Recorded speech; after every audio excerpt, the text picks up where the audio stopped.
Hello! Dahil mainit ang ulo ko, kakain tayo ng pampalamig ng ulo. So, meron akong napanood dito. Ito siya. Dua Lipa ice cream. Tapos, tiniray din siya ni Concy. Christian. Try natin. So, meron tayong vanilla ice cream. Meron tayong salt. Pero, syempre, hindi naman lahat to. At olive oil. So, mag-scoop tayo dito. Ano kayang lasa? Sana after nito, lumamig yung ulo ko.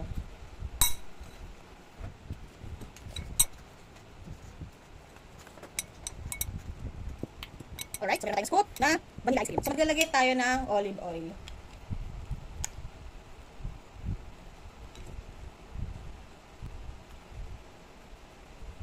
Yun.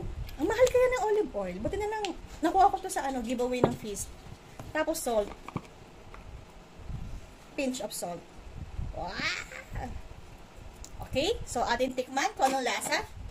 Good luck sa akin.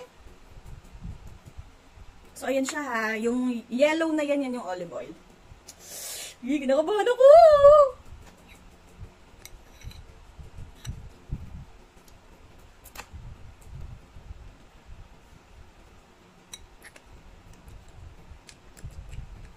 Ano?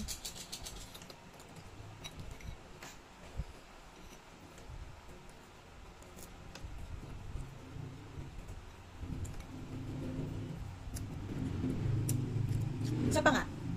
Hindi naman siya hindi masarap, pero kakaiba. Wait lang.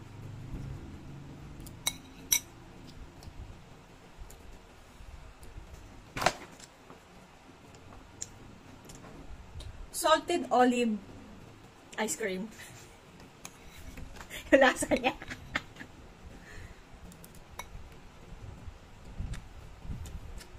Okay naman. Alam mo yung tipo, mauubos mo na siya.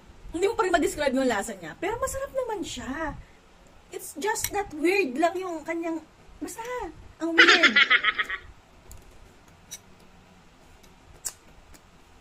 Tawagin ko si Sir Levy ha.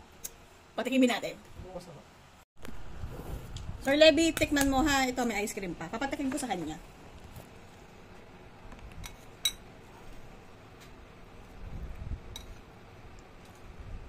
Diba? Parang uulit-ulitin mo.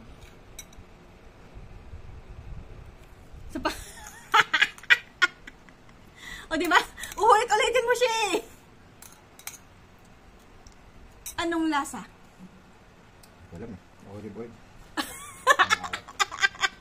So, parang siya, salted olive oil ice cream. Pero okay siya ha. Galing ah. Galing na naisip ni Dua Lipa ah.